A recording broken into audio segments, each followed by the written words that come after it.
Thank you. Always. So, can we get your names and titles? Hi, I am Sera. I write the show.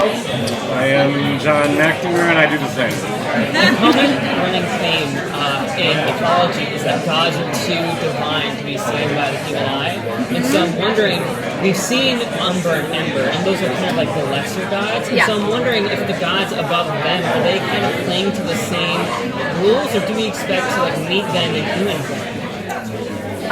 Well, they are very mysterious on the show. The old gods, the parents of Umber and Ember and Our Lady Underground. We don't know very much about them. We, the characters of the show, don't know very much about them. And, The Magicians isn't really a show that likes to climb that ladder too fast. Like, we're not interested in the epic battle of the heavens. We're interested in Quentin Coldwater and his friends. And we think it's interesting that he doesn't know how to reach them. It's hard enough to dial up a local god, so the old gods are, at least for a time, really, really hard to pin down in any way for our characters. Yeah.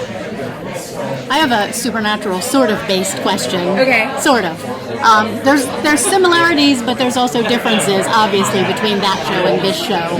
What sort of things did you learn from your time with Supernatural that you kind of brought forward with you? And is there anything that you learned sort of that you decided, I really want to do something differently? Like you just referenced sort of telling the smaller story, the more intimate story, instead of sort of heaven, hell, Battle of the Archangels. I actually learned that on Supernatural, though. I mean, that's a show. I was there for the first 7 seasons, and Eric Kripke was always really confident in knowing that as soon as we figured out that the show was about the relationship between these two brothers, we knew that had to be the heart of the episodes and also the heart of the seasonal arc each season. So that was a lesson I'm really grateful to have learned, that it has to be about your characters, the relationships between them, and the way that they fuck each other up. If you have that, it can be about heaven and earth, or it can just be about one little school.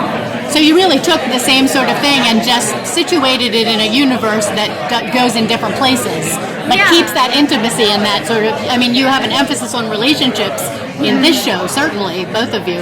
Well, it's funny because, even when I was in the room way back in the day with Eric, there was one interesting thing about Supernatural is that it is so much about this inherent bond that is family and that blood is thicker than anything. And I was always the person in the room who was like, let's do like a really dysfunctional family story about, it doesn't even have to be about the main characters, but just about how like sometimes your family lets you down. Yeah. I was always the one talking about the outsiders and the ones who didn't have a bond like that. And I think that was in the DNA of the books that Lev wrote. Oh, that's a good really point. Appealed to me that it's basically like a little breakfast club of all the black sheep. None of them have good relationships with their families. None of them really have that family of origin bond. And so they are making their family now.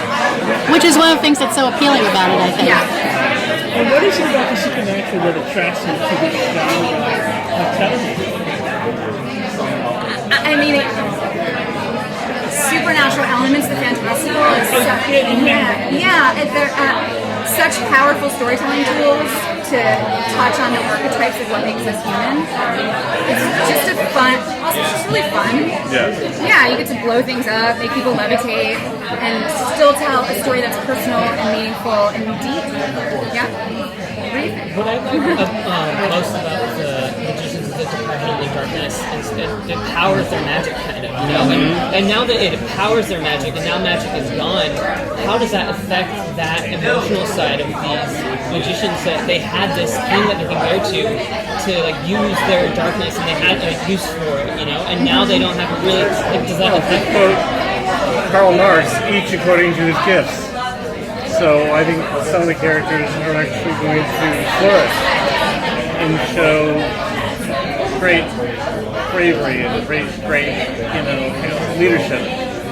Others are going to fall apart for a while and kind of crumble a bit and have to be. And I think it will be surprising what happens to them. I always, for some reason, this season I keep just thinking of World War II. This is a large macro analogy of like how it really, when you study certain aspects of it on both sides, all sides, it really just brought out the best and the worst in humanity. And that's what you're looking for in a story.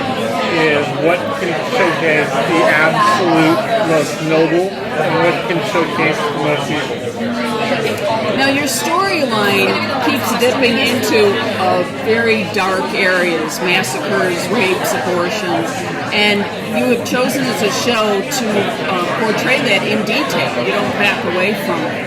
Can you talk a little bit about why you make that choice?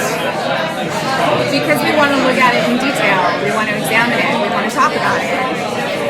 As a writer, I think probably the entire writer's room is full of writers who are really interested in the shadow side of human nature, the darkness that happens when we go through really traumatic events. It's important to us to examine it, and we're writers. The way that we examine stuff is to write about it, so that's what we're doing. I just think that I was not a fantasy fan when I hooked up with Sera and Michael London and Lev to do this.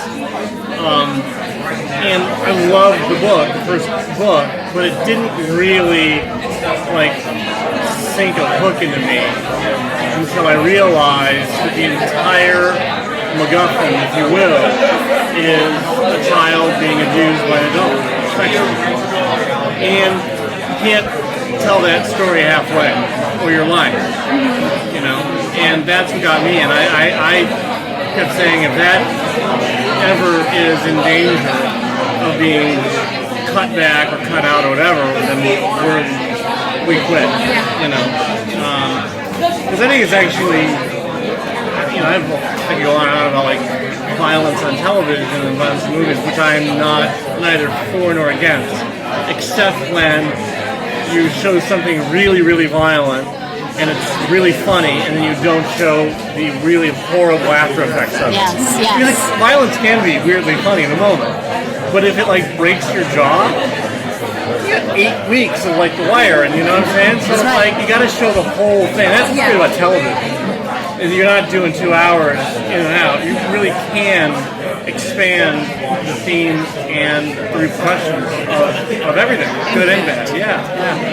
Well, you're doing a great job of it. Thank you very much.